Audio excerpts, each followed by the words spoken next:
បងប្អូនទាំងគ្នាសៀមពិតជាកំពូលល្បិចមែនលួចយកបាយអង្គររបស់ខ្មែរទៅច្រកគ្រឿងញៀននាំចូលទៅប្រទេសឥណ្ឌូនេស៊ីហើយចុងបញ្ចប់ត្រូវបានសមត្ថកិច្ចឥណ្ឌូនេស៊ីចាប់បានទាំងមនុស្សនិងគ្រឿងញៀននៅថ្ងៃទី10ខែសីហាយប់មិញនេះអាជ្ញាធរឥណ្ឌូនេស៊ីបានរឹបអូសថ្នាំខេតាមីនចំនួន 1.3 តោនចេញពីប្រទេសថៃសង្ស័យថៃបន្លំបាយអង្គរមានអក្សរខ្មែរច្រកគ្រឿងញៀនដើម្បីលាបពណ៌ខ្មែរដែលមានតម្លៃរាប់រយលានដុល្លារពីនាវាដែលមានទង់ជាតិបរទេសនេះបើយោងទៅតាមមន្ត្រីប្រឆាំងគ្រឿងញៀនជាន់ខ្ពស់ម្នាក់បាននិយាយនៅថ្ងៃទី9ខែសីហានៅក្នុងការបង្ក្រាបគ្រឿងញៀនដ៏ធំបំផុតមួយរបស់ប្រទេសឥណ្ឌូនេស៊ី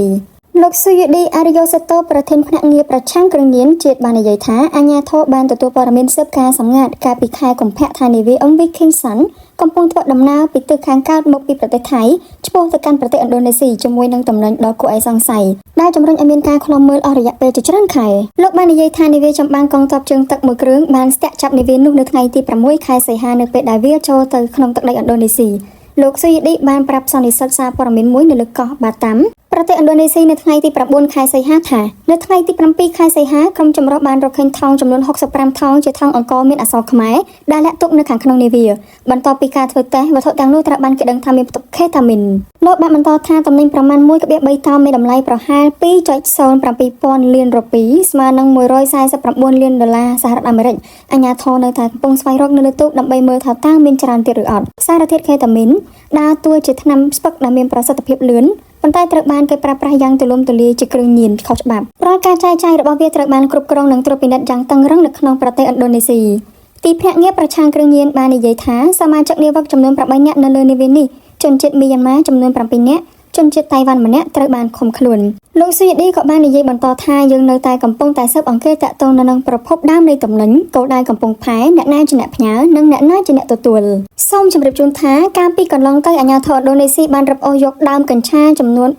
3.37 តោនកាលពីខែកក្កដានៅពេលដែលពួកគេបានទប់ស្កាត់រាល់ការប៉ុនប៉ងរត់ពន្ធពីប្រទេសថៃដែលចាប់ខ្លួនជនសង្ស័យចំនួន12នាក់ផងដែរដូច្នេះគ្មានអ្វីលាក់បាំងចិត្តទៀតនោះឡើយថៃត្រូវបានគេស្គាល់ថាជាសម្បុកនិងមជ្ឈមណ្ឌលចែកចាយគ្រឿងញៀនដ៏ធំទៅកាន់ទីផ្សារអន្តរជាតិជុំវិញករណីគ្រឿងញៀនដឹកតាមនាវាចេញពីប្រទេសថៃតែច្រកក្នុងបាវបន្លំអក្សរខ្មែរដែលត្រូវបានឥណ្ឌូនេស៊ីស្ទាក់ចាប់បានពេលនេះទីក្រុងសាកាតាប្រកាសថា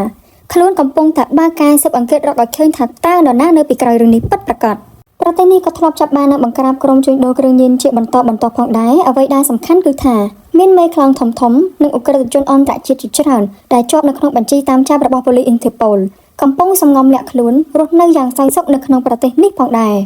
Indonesia has seized 1.3 tons of ketamine from a suspected Thailand-linked shipment, with suspects allegedly using Cambodian rice sacks to conceal the drugs. The drugs were discovered aboard the Tanzanian-flagged MV King Sun, which Indonesian authorities said was sailing from Thailand toward Indonesia. The vessel was intercepted by an Indonesian Navy warship on August 6th near the Riau Islands, close to Singapore, following months of surveillance. A joint team later found 65 sacks hidden inside the vessel. Laboratory tests confirmed the substance was ketamine, with authorities estimating its value at around $149 million.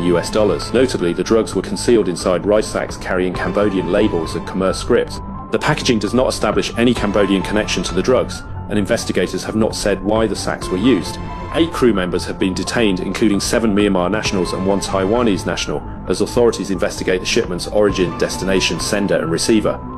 The vessel is also being searched for possible additional drugs. The case highlights how international trafficking networks can move illicit cargo across multiple Southeast Asian countries while using ordinary commercial packaging to conceal their shipments.